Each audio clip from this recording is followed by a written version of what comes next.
Semuanya bisa menjadi dader atau pelaku dari yang disebut dengan tindak pidana itu. Itu pidana itu pemalsuan dan menggunakan. Kalau tidak digunakan, misalnya sudah dipalsukan, sudah digunakan. Dan dokumen palsu itu pidana, itu jelas menurut baik KUHP maupun Undang-Undang Sisdiknas kalau ini menyangkut misalnya pendidikan. Artinya kasus tersebut ini tidak akan selesai segitu aja. Sebenarnya sangat serius. Ini sudah menyangkut aspek hukum, kan biasa katakan maaf-maafan itu moral, gitu kan, etika. Tapi hukum tetap jalan, gitu. Nah ini tergantung pada pihaknya, karena misalnya delik aduan tergantung pengadunya. Katakanlah ke Jokowi pernah melaporkan, jadi itu namanya delik aduan absolut kan gitu. Maka yang bisa mencabut yang bersangkutan gitu. Selama tidak mencabut ya pasti jalan terus gitu. Gitu. Karena delik aduan itu selama tidak dicabut jalan. Nah jadi sebetulnya belum selesai, makanya berharap mungkin ya Pak Rismon ini berharap dengan dimaafkan restoratif justice, maka semua termasuk laporannya Andi Azwan CS soal ijazah palsu gitu kan, S2 palsu, S3 palsu atau surat kematian yang juga diadukan mungkin selesai gitu, dianggapnya dicabut juga atau selesailah masalahnya gitu, yang melaporkannya mencabut laporan. Bisa begitu mungkin harapannya. Tapi kalau secara hukumnya itu nggak seperti itu mudahnya gitu. Antara pemaafan gitu kan, pemaafan tidak menghapuskan kejahatan gitu.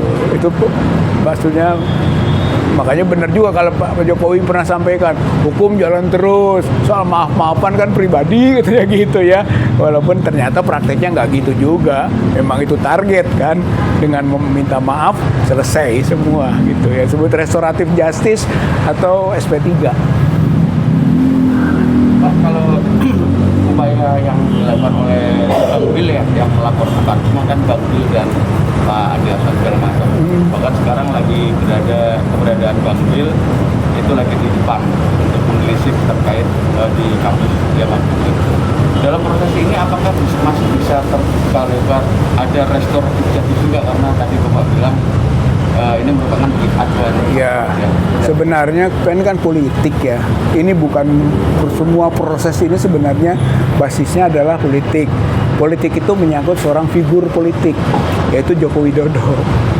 Jadi Andi Azwan, Bang Bil atau siapapun namanya itu bagian sebenarnya dari Joko Widodo. Kalau kata Pak Jokowinya udah selesaikan, selesai. Gitu. Jadi sebetulnya itu yang diharapkan oleh Pak Rismon juga gitu, sehingga dia menganggap bahwa oke lah semua diikuti gitu kan, karena kuncinya ada di Kutai 1 Surakarta gitu. Jadi kelihatannya itu, karena ini bukan kasus hukum murni, semua dalam konteks ijazah palsu yang kemudian dikriminalisasikan itu adalah kasus politik gitu, atau muatan politik atau pejabat politik yang masih merasa punya power. Nah, kalau melihat dari kacamata Pak Rizal sendiri, melihat Pak Rismon seperti apa? Ya saya kira satu, dia pertama ini ya waktu dibuktikan dia tertekan berat atas sesuatu yang mungkin berakibat pada diri dan keluarga. Ya itu yang seperti yang Pak Michael pernah sampaikan. Pulang dari Bandung, waktu itu Bandung dengan saya. Waktu itu kan waktu diskusi buku lah, diskusi buku, saya bukunya Publik Yakin Ijazah Jokowi Palsu, kemudian Pak Rismon Endgame itu kan, Gibran Endgame. Pulang dari sana katanya kan tergambar kondisi diri yang tidak fit, artinya ketakutan yang luar biasa, takut ditangkap lah, takut ini dan sebagainya, kata Pak Michael nih, berarti ada satu situasi yang menekan gitu ya. Nah kemudian terjadilah seperti ini kan gitu. Tapi kelihatannya kalau semakin kesini itu seharusnya situasi yang menekan itu tidak sefatal ini gitu. Kalau sekarang sudah berbalik betul. Jadi seperti pembelanya Jokowi. Ini sangat mengejutkan Bapak. Saya mengejutkan itu. Tadinya kalau tertekan ya paling menyampaikan dalam keadaan orang bisa baca nih, oh tertekan. Tapi ini kok seperti yakin gitu. Bahkan dia ingin menjelaskan kepada Bang Roy itu kan bagaimana hasil analisisnya, kajian terbarunya, itu kan metode geometriknya gitu kan, soal translasi, soal rotasi, soal pencahayaan yang menyebabkan itu ijazahnya asli loh gitu. Wah, ini bahaya kalau menurut saya, sebab itu juga analisisnya tidak komplit. Dia tidak bisa membuktikan usia tinta. Walaupun dia menyebut soal lintasan sudah lama bisa hilang katanya kan, tapi usia tinta berapa lama itu? Gitu kan. Usia kertas belum. Dan pihak kepolisian sendiri belum mengumumkan soal hasil uji forensiknya di lab forensik, lab 4-nya belum diumumkan gitu, sehingga belum kelihatan variabelnya gitu kan untuk menentukan bahwa itu asli. Belum berani kok. Ini seorang peneliti menyatakan berani dengan variabel kalau menurut saya belum sempurna, belum komplit itu. Ditambah dengan melihat pada saat gelar perkara juga pernyataan palsu. Iya, tapi gelar perkara itu kan cuma melihat begini. Dia tidak menguji analognya. Dia misalnya dibawa kemana, dia kaji betul. Itu nggak boleh dibawa, disentuh aja enggak. Gitu kan. Sebetulnya sama dengan saya. Sama dengan cuma melihat begitu. Gitu kan, dengan kecurigaan, dengan segala macam. Dan uniknya, waktu pertama melihat itu nggak ada pernyataan asli. Iya kan, masih tetap palsu gitu pada waktu itu. Tiba-tiba muncul setelah kasus ini dengan berbagai kondisi. Dengan berbalik arahnya Pak Rismon ini Pak, kan ini sudah menjadi katakanlah bagian dari menyerang juga ke teman-teman Pak Rizal khususnya Ya. teman-teman yang lain. Tanggapannya seperti apa? Kalau saya Yang sebelumnya menjadi kawan ya Pak ya? ya kalau menurut saya nggak terpengaruh lah. Ya kalau dalam bahasa Arab itu ada wujuduhu ka'adamihi, ada dan tiadanya Rismon sama saja, gitu ya. Jadi nggak punya pengaruh yang signifikan. Dia ada, dia nggak ada, tetap kita berpegang pada hasil yang telah diproses sejak awal, gitu kan. Nah, seperti juga ya Pak Roy, Pak Rustam, atau Pak Bu Kurnia, gitu ya. Saya kira tidak berubah sikapnya. Bahkan ada satu tambahan sekarang. Kita masuk ke pabriknya, pasar pramuka. Apapun hasil penelitian, kalau pasar pramuka terbukti bahwa ada yang bikinnya, ambruk semua. Ya kan? Ambruk. Mau disebut asli gimana? Yang bikin palsunya ada. Itu kan masalah. Pak, kalau komitmen sendiri Pak, dari teman-teman Pak Rizal dan teman-teman yang lain, itu komitmennya seperti apa Pak? Ini kan tiga teman-teman sejawat Bapak ini kan pelajaran yang sangat berharga ya. Yeah. Dari Pak ES, terus dari Pak DAL, dan sekarang terhadap Pak Rismon. Ya saya kira justru semakin kuat gitu ya, kalau saya melihat. Nggak tahu juga, ada 1-2 yang terpengaruh ya, saya belum tahu ini, tapi sekurang-kurangnya yang saya baca untuk Bu Kurnia, kemudian Pak Rustam, Pak Roy, ya kita berempat. Nggak tahu Dokter Tifa, saya nggak begitu paham tentang kondisinya ya sampai sekarang. Tapi sekurang-kurangnya yang selalu kita bersama-sama berempat ini, saya kira insya Allah masih kuat. Ya, saya berharap juga Dokter Tifa kuat gitu ya, jangan sampai terpengaruh oleh berbagai carrot and stick ya, ditakut-takuti atau diiming-imingi. Itu 2 hal itu yang selalu merusakkan, ditakut-takuti atau diiming-imingi. Pak Haji sendiri pernah ngalamin? Ya saya kira tidak ada yang serius lah gitu ya, alhamdulillah gitu kan. Walaupun ada juga, tapi nggak kita anggap lah soal seperti itu. Teror psikologis ya ada gitu kan, tapi kita tidak menganggap serius hal seperti itu. Pak, kalau dilihat dari kacamata teman-teman advokat ya Pak,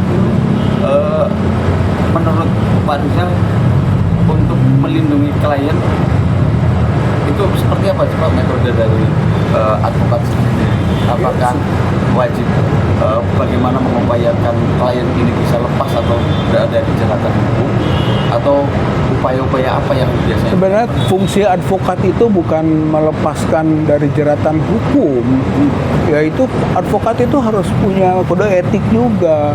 Bukan yang salah dia harus cari pembenaran, gitu. Tapi justru hanya menempatkan secara proporsi. Jangan sampai hukum berlebihan dituntutkan kepada yang bersangkutan, ke kliennya. Tapi kalau kliennya salah, ya dia harus bisa secara objektif, oh iya klien saya salah. Tapi jangan sampai dia dianiaya, dizolimi oleh aturan-aturan yang nggak semestinya. Saya kira advokat itu bukan untuk all out berbohong gitu kan, kemudian habis-habisan melepaskan. Kalau orangnya benar-benar terjadi perbuatan pidana pada yang bersangkutan, ya dia harus mengakui iya, tapi bagaimana jangan sampai berlebihan aturan hukum. Jadi proporsi, itulah fungsi advokat sebenarnya. Ini jangan sampai salah. Advokat sama dengan pembela, membela mati-matian walaupun yang salah gitu kan. Tidak. Dia harus proporsional. Dia harus mengabdi pada hukum gitu, bukan kepentingan orang. Walaupun dibayar oleh orang itu, gitu ya. Saya kira ada aturannya kok advokat, ada kode etiknya advokat itu. Kemudian Bapak melihat dari Pak Camat Girsang ya Pak ya, sebagai advokatnya ataupun kuasa hukumnya dari Pak Rismon, melihat hal ini apakah itu suatu bentuk keberhasilan atau seperti apa? Kalau menurut saya ya kegagalan. Ya ketanggapannya kegagalan. Dulu kan Pak Camat Girsang kan bersama dengan tim advokasi anti kriminalisasi ya akademisi aktivis kan ya, yang Pak Ozin dan Pak Petrus ya koordinatornya itu kan asalnya bareng-bareng tapi kemudian berpisah. Nah kalau lihat begitu sebenarnya justru kalau menurut saya mah kenapa klien kok bisa sedemikian drastisnya dan kemudian dia menyertainya gitu kan, dia harus bertanggung jawab loh gitu. Itu bukan di luar aspek proporsionalitas, bisa saja gitu kan bagian pembelaan terhadap sesuatu yang salah gitu. Jadi apalagi kan menurut saya kredibilitas itu jadi rontok gara-gara parsel itu kan gitu, gara-gara parsel itu ya sebenarnya kalau kita yang sehat mungkin jangan diterima parsel itu atau kasih aja ke orang lain, nih saya berbaik hati bagikan silakan gitu sebenarnya kan. Oh suruh gotong-gotong gitu sampai jauh begitu, itu merusak kredibilitas gitu kan seseorang, apalagi itu Rismon dan Camat Girsang. Saya sangat prihatin terhadap teman-teman ini gitu ya atas kondisi itu. Ya akhirnya ya terpaksa saya juga bikin tulisan gitu kan, judulnya Rismon Parsel Sianipar. Ya atas kasus tadi ya, sayang gitu. Dia bunuh diri, makanya saya katakan tadi juga ini bunuh diri, harakiri. Karena kasus di Jepang ngasih samurainya ditusukkan ke dirinya gitu. Jadi bunuh diri ini, Rismon itu bunuh diri, harakiri dengan kondisi begini. Karena ada 6 poin itu yang dia nyatakan kan. 1, setelah saya teliti tidak akan ikut lagi dalam urusan ijazah, masalah ijazah ini gitu kan. 2, saya akan bikin antitesanya gitu kan, mengenai buku JWP dan GEG kan gitu. Waduh, saya bilang bikin antitesanya gitu kan. Terus yang ketiga, dia menyalahkan kita sampai menyatakan saya merasa dieksploitasi oleh pihak-pihak yang mempermasalahkan ijazah Jokowi. Bayangkan itu. Jadi merasa sebagai orang yang dieksploitasi. Siapa yang telah mengeksploitasi Rismon? Gitu kan, ini ke teman-teman ini. Kemudian dia menyatakan akan mengapresiasi kerja polisi, akan membantu polisi yang selama ini dia mengkritisi kan gitu. Lalu dia menyatakan minta maaf kepada Jokowi dan keluarganya, akan meminta restoratif justice sebelumnya ini kan. Kemudian ternyata dijalankan restoratif justice permohonannya. Dan yang keenam, mengimbau ke pihak-pihak yang mempermasalahkan ijazah Jokowi untuk mengikuti langkahnya. Bayangkan itu, apa nggak fatal? Apa bukan ini harakiri? Ini bunuh diri bagi seorang peneliti yang menyebut dirinya independen, gitu kan, non objektif, gitu. Jadi menurut saya mah masalah serius. Kemudian Pak, beberapa kali kan Pak Rismon juga dijadikan ahli ya Pak di berbagai sidang ya, khususnya di CLS Solo maupun di KIP Pak. Iya. Di KIP. Implikasi hukumnya seperti apa Pak? Ya bisa jadi sumpah palsu. Iya Pak. Sangat. Implikasi hukumnya apa Pak dari dampak ini? Ya saya kira tentu sumpah palsu itu pidana. Jadi tetap aja terancam pidana. Karena dia bersumpah kan sebagai seorang ahli, kemudian kesaksiannya A, tiba-tiba dia menyatakan B. Kan berarti yang kemarin kesaksiannya nggak benar. Apalagi kalau dari kesaksian itu telah memberi konsekuensi. Lihat aja nanti, itu kan di Citizen Lawsuit misalnya atau di KIP, konsekuensinya apa? Konsekuensinya mengikuti kesaksiannya Rismon. Maka ketika dia menyatakan salah yang itu, ya itu tadi, jadi sumpahnya sumpah palsu. Gitu. Itu konsekuensinya pidana.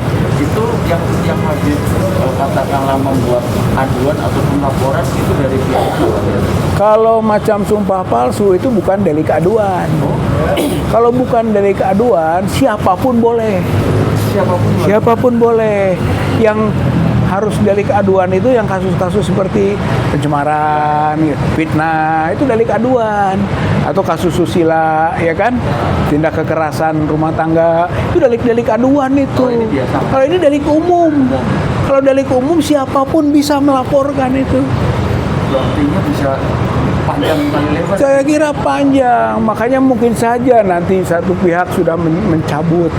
Ya kan, bisa ya cabut laporan misalnya. Tapi itu ternyata bukan delik aduan, dilaporkan lagi oleh yang lain. Dan jangan lupa, bisa saja Rismon ini nanti dilaporkan soal ijazah palsunya oleh bukan Termul, bukan oleh teman-teman Pak Jokowi, oleh teman-temannya lagi yang biasanya bersama-sama. Bisa itu. Kenapa kok teriak-teriak ijazah Jokowi palsu? Ijazah dia juga palsu misalnya. Kan mungkin ini jadi pelajaran buat publik. Teman-teman yang lain memberi pelajaran, bisa. Bang Rizal, biasanya banyak isu katanya Rismon ini terjebak dalam dilema. Bang Rizal setuju nggak? Karena sebelumnya Bang Rizal melihat nggak sih ada gerak-gerik yang lain gitu? Awalnya enggak ya. Awalnya enggak. Kalau saya melihat sejak awal itu kita melihat, dan kita juga nggak terlalu bodoh kok dengan hasil penelitian. Iya. Kan apa yang diteliti oleh Rismon soal ijazah Joko Widodo dibandingkan dengan mungkin 3 ijazah yang lain, ya kan, ada Pronojiwo, ada siapa lagi lah, Hari Mulyono gitu kan, ada siapa lagi, Sri siapa ya gitu, 3 itu dia bandingkan, kita bilang bener beda misalnya kan, berarti nggak sepenuhnya kita ini taklid gitu ya, ikut-ikutan pada Rismon. Rismon itu hanya melempar hasil penelitian dan publik merasakan oh ya bener gitu. Maka sekarang domainnya bukan domain lagi Rismon, tapi domain publik.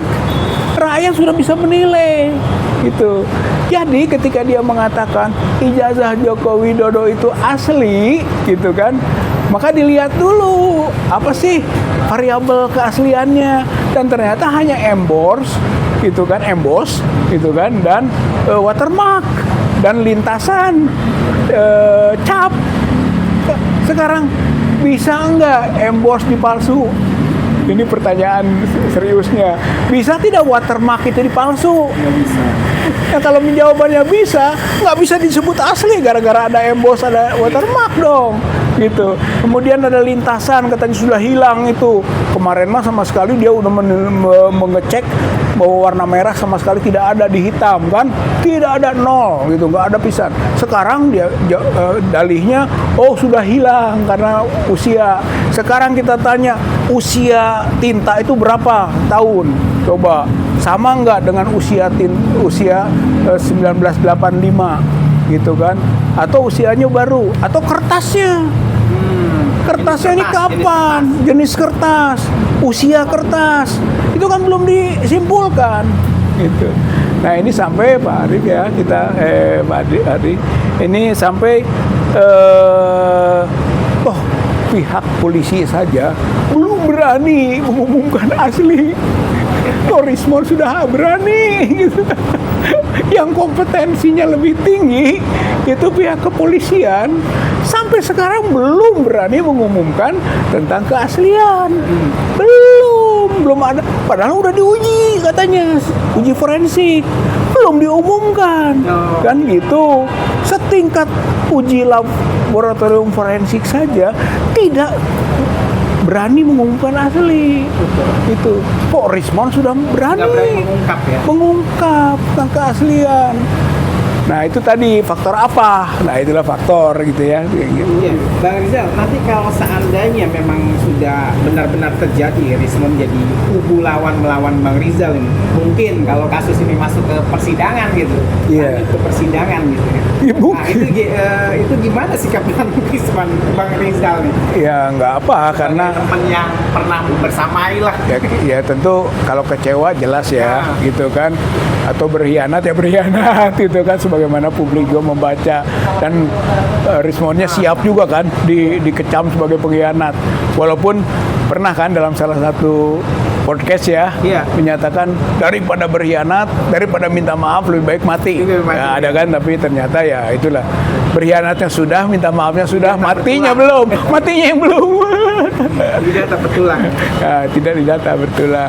Jadi kalau menurut saya mah tadi ada tiadanya Rismon nggak jadi masalah. Dan soal juga sekarang ini yang sedang kita bela itu kan adalah soal pencemaran nama baik dan soal fitnah gitu ya, yang kita akan buktikan tidak terjadi fitnah dan tidak terjadi pencemaran atau penghasutan. Saya dalam konteks persidangan yang sekarang itu pidana ini menyangkut itu Pak, gitu. Jadi nggak ada hubungan dengan yang mungkin yang asli atau tidak juga tidak mungkin terungkap gitu. Iya. Tapi kalaupun nanti dia membuktikan, menyaksikan asli, kita akan tanya, apa kompetensi Anda untuk menyatakan asli? Udah pernah belum menguji secara analog barangnya langsung diteliti gitu kan, diuji di laboratorium forensik yang komplit semua aspek? Udah enggak? Kalau enggak, dia enggak kompeten untuk menyatakan asli gitu. Dia malahan hanya menilai dari segi digital forensik gitu. Jadi dari segi digital itu belum pembuktian yang sempurna gitu. Itu mengindikasi, dari indikasi kemarin yang dia hasilkan, itulah menimbulkan keyakinan pada publik. Tapi sampai sekarang kan kita tunggu, bahkan sedang kita dorong kan, jangan hanya uji forensik di laboratorium kriminal atau laboratorium forensiknya Polri saja dong, beri kesempatan laboratorium forensik yang lain supaya status keasliannya benar-benar objektif teruji gitu. Itu sampai ke tingkat itu toh, sampai ke tingkat laboratorium forensik. Jadi bukan seorang personal Rismon yang memberi kesimpulan, oh nggak bisa dipegang. Makanya nanti kalau kesaksiannya menyatakan begitu, dikejar itu. Apa kompetensi seorang ahli hanya menyatakan asli dan tidak asli tanpa menguji. Oh Rizal, ini kan ada tulisan Bang Ahmad Kozinuddin ya salah satu PH-nya Bang Rizal juga kan? Iya. Bahwasanya itu ada sering, sampai sekarang masih sering tawaran restoratif justice, tawaran damai itu. Ada yang menawarkan gitu. Ya mungkin ya bentuknya variasi. Ada yang kalau ke Bang Rizal nggak ada? Kalau saya enggak. Nggak ada? Enggak. Kalau Berarti saya ada enggak. pihak-pihak tertentu yang memang didorong untuk tawarkan. Mungkin ya, nggak tahu lah saya. Yang jelas ke saya mah nggak ada yang minta restoratif justice. Gitu. Paling juga ada sentilan lah. Bagaimana yang bagus ini menurut Pak Rizal misalnya. Nah, mungkin hanya begitu aja. Ya Kode-kode lah ya. kode-kode. yang paling bagus menurut saya adalah ya buktikan aja sekarang ijazah Jokowi asli nggak, selesai. Kan gitu, yang paling bagus gitu. Jadi menurut Bang Rizal ya, dari Bang Rizal ini kan dulu kan TPU, tergabung dalam TPU aja Iya. kan? Nah, dan dulu juga pernah sidang ya sama Bang Egy dan melawan Oto Hasibuan kalau nggak salah ya, sidang Ya. dengan ijazah palsu. Ya. Dan itu kan sidang itu nggak terbukti sampai hakinya kabur. Nah, sampai kemarin itu ada sidang CLS yang juga membuktikan Enggak. menguat tabir bahwasannya ya ini semakin jelas palsunya. Datanglah saksi-saksi ahli. Nah, Bang Rizal semakin dengan tawar-tawaran itu semakin yakin gitu. Oh, semakin yakin dong. Kalau asli mah nggak usah. Yakinnya kita dulu, yakinnya berapa Iya, persen nih? 99,9% atau berapa persen nih? Ya, kalau mau nyamain respon 11.000 triliun. 11.000 triliun persen. Kalau mau Yakin. nyamain gitu ya. Karena kalau memang asli, benar juga itu ada pandangan. Kalau memang asli buat apa nawar-nawarin RJ? Oh iya betul. Udah. Buat apa berdamai? Buat apa berdamai? Tunjukkan saja nih asli. Silahkan periksa oleh lembaga manapun. Gitu. Laboratorium forensik luar negeri, dalam negeri, mangga silahkan. Ya bagaimana asli jadi palsu? Nggak mungkin. Gitu. Tetap saja asli. Kalau asli. Tapi ini kan nggak pernah. Nggak ada keberanian seperti itu. 4 tahun gitu kan, 4 tahun nggak ada keberanian seperti itu. Makanya kalau saya tetap bacaannya, saya bagian dari publik ini gitu ya, dan publik yakin bahwa ijazah Joko Widodo palsu gitu. Itu belum keluar, itu nggak akan bikin antitesanya itu. Nggak ada antitesanya. Yeah.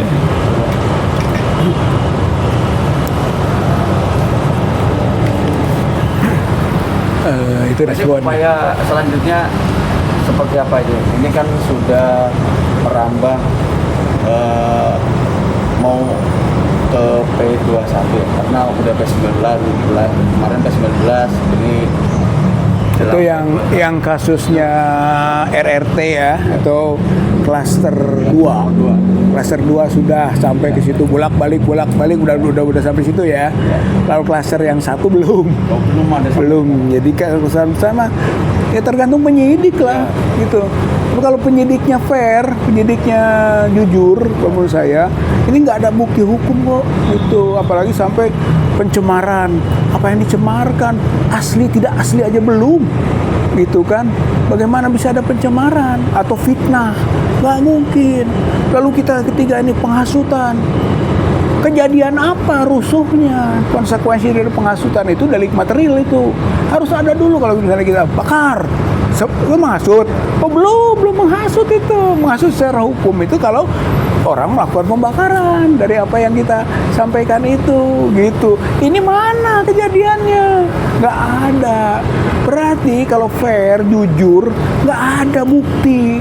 Baik itu namanya fitnah, pencemaran, atau juga penghasutan untuk klaster 1. Nah itu klaster 1. Klaster 2 ada poin pasal 3235 manipulasi elektronik kan itu. Ya itu juga dibantah kan oleh Pak Roy gitu kan, untuk tertiba. Nggak ada manipulasi elektronik misalnya. Ya buktikanlah gitu. Jadi kesimpulannya sebenarnya kasus pencemaran, fitnah, manipulasi elektronik gitu kan berhubungan dengan Pak Jokowi itu adalah kasus politik, bukan kasus hukum murni. Kalau kasus murni hukum sudah selesai nih, dalam pengertian tidak terbukti. Tapi karena ini kasus politik ya terus dicari gitu ya. Kasusnya Gus Nur, peristiwa Gus Nur dan peristiwa Bambang Tri, bagaimana secara politik kekuasaan otoritas yang dimiliki bisa menghukum orang yang sebenarnya mencari kebenaran gitu. Dan sampai waktunya tidak terbukti dan tidak ada dokumen aslinya Jokowi itu nggak keluar di peristiwa Gus Nur dan Bambang Tri. Dihukum juga. Itulah menandakan kriminalisasi atau peristiwa politik menggunakan hukum, memperalat hukum. Ini sebenarnya menginjak-injak negara hukum ini, gitu. Jadi saya kira serius sekali. Makanya semua pengambil kebijakan politik, gitu kan, baik itu eksekutif maupun legislatif, itu harusnya care gitu terhadap ini. Ini Indonesia ini bahaya. Kita negara hukum tapi menjadi negara kekuasaan. Kekuasaannya adalah mantan pemegang kekuasaan yang masih berkuasa. Gitu. Jadi serius menurut saya Mas. Kalau dari Pak Haji sendiri, ada terbesiknya Pak Haji untuk melakukan upaya RJ? Ada terbesiknya? Kalau saya enggak. Seperti teman-teman Nah, Bang Des ya, Bang ya, Des. saya kira nggak tahu lah teman-teman kita juga sampai sekarang begitu kan belum tersampaikan keinginan RJ. Kalau saya sendiri insya Allah enggak lah gitu ya, insya Allah ya Allah mengizinkan dan kita yakin bahwa kita memang harus istiqomah gitu kan, teguh pendirian terhadap prinsip itu. Yang jelas RJ adalah kekalahan, RJ adalah kebodohan, RJ adalah ketidaktahuan hukum juga. Kemarin waktu di acara GMKR kalau nggak salah Bang Refli Harun pernah bilang ya kalau Bang Rizal ditangkap ini ada getar-getir juga ya. Perasaan abang gimana sih kalau misalnya timbul tiba-tiba surat penangkapan gitu, gimana Bang? Kalau saya mah siapa aja, Siapa aja ya? nggak jadi masalah itu gitu kan. Berarti udah abaikan kalimat-kalimat Refli gitu. abaikan emang kita takut gitu kan nggak lah, kita nggak takut lah gitu kan. Yang kita takuti hanya Allah. Baru pulang umroh nih. Udah salah. Jadi Udah kalah Wah, masih halul. Jadi secara tidak langsung kalimat Refli adalah itu sepihak aja ya. Iya, sepihak lah. Insya Allah kita tahu ya. Innalladzina qalu rabbuna Allah tsumastaqamu tatanazzalu alaihimul malaikah alla takhafu wa la tahzanu wa absyiru bil jannati lati kuntum tu'adun. Nah, itu ayatnya. Kalau engkau mengatakan Allah sebagai Rob, kemudian istiqomah, akan datang bantuan dari malaikat yang menyatakan jangan takut, jangan khawatir, gitu. Wa absyiru bil jannah, itu kan, gembiralah dengan surga yang dijanjikan, gitu. Jadi kita harus berorientasi spiritual juga dong. Ada orang mengatakan kok ribut-ribut urusan dunia. Kata siapa ini urusan dunia? Ini urusan yang berefek akhirat ini, gitu. Insya Allah lah, selama kita saling berwasiat dalam kebenaran, saling menjaga, ya kan, saling memberi tausiah, orang kan bisa lupa. Maka mudah-mudahan nasihat itu memperkuat. Oke. Dan sejak adanya RJ ya dari beberapa orang gitu kan, berarti kan ini memang strategi pecah belah. Nah, strategi pecah belah lain, semisalnya abang nggak bisa juga diajak RJ, kira-kira strategi apa yang akan dilakukan? Wah, nggak tahu, woy. Nggak, kira-kira aja. Nggak tahu. Karena kan memang bayangannya memang Kan dua, dia selalu saja kalau namanya pecah belah ataupun itu tuh tadi tuh stick and carrot kan gitu. Satu stick mukul, ngancem, nakut-nakutin gitu kan. Atau mungkin dengan tindakan yang nyata dia kan melakukan teror dan sebagainya ya secara fisik kan ya kemarin tuh. Itu namanya stick gitu. Tapi carrot juga bisa. Nih wortel, nih kasih parcel, nih nanti dapat uang lo miliaran gitu kan, lumayan kan, gini keluarga seneng, macam-macam lah gitu ya. Jadi biasanya di dua jalur itu. Iya. Pak Haji, kan ada dua klaster ini Pak.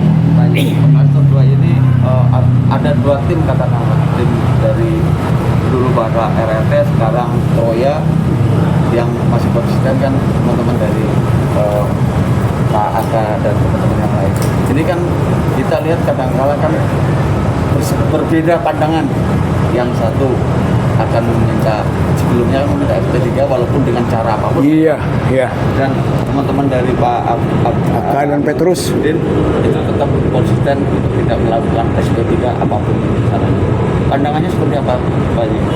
Ya, saya kira kalau dari sisi tadi advokat dan tim kuasa hukum, dia harus berorientasi pada kliennya. Jangan mencampuri urusan klien yang lain. Gitu. Intinya begitu. Hanya memang di sini ada prinsipal, ada prinsipal saja yang dua ini ya Pak Roy ya. Pak Roy di sini juga menjadi bagian, kemudian di sana itu. Hanya itu saja. Tapi insya Allah kita yakin Pak Roy nggak bimbang gitu ya. Walaupun dia melihatnya dua ini menjadi potensi aja kekuatan, tidak saling mendegradasi, saling melemahkan gitu. Jadi kelihatannya begitu. Ya menurut saya pandangannya lebih baik begitu. Kalau dari sisi saya juga advokat gitu ya, dari segi advokat ya concern saja kepada kliennya gitu. Intinya klien kita misalnya tiga inilah gitu yang dijaga gitu ya, jaga juga, bukan dimanipulasi. Tugas advokat tadi bukan memanipulasi, yang salah tetap salah, hanya dibuat secara proporsi, jangan sampai berlebihan penuntutannya kan gitu. Hukum tetap dia penegak hukum, jangan karena advokat jadi pembelok hukum gitu ya. Ini yang sering terjadi, keliru Kalau gitu. advokat juga penegak hukum juga kan? Penegak hukum, karena penegak hukum dia justru berbasis pada bagaimana hukum tegak lurus, jaga hukumnya kan gitu, itu advokat. Jadi bukan bagaimana membebaskan klien dengan segala cara gitu ya, itu salah, itu bukan advokat namanya kalau begitu gitu kan. Nah, itu ada moralnya lah, moral hukum yang dimiliki gitu. Jadi kalau menurut saya. Lalu saya udah dapat 2 materi. Oke. Ya lah, kasihan Bang Mil jawab. Enggak, lanjut Bang, yang ketiga kan. Yang ketiga Apaan? Ya dia punya tiga pembahasan. Yang ketiga mah itu apa tuh? Lanjut aja. Si Bang. itu tuh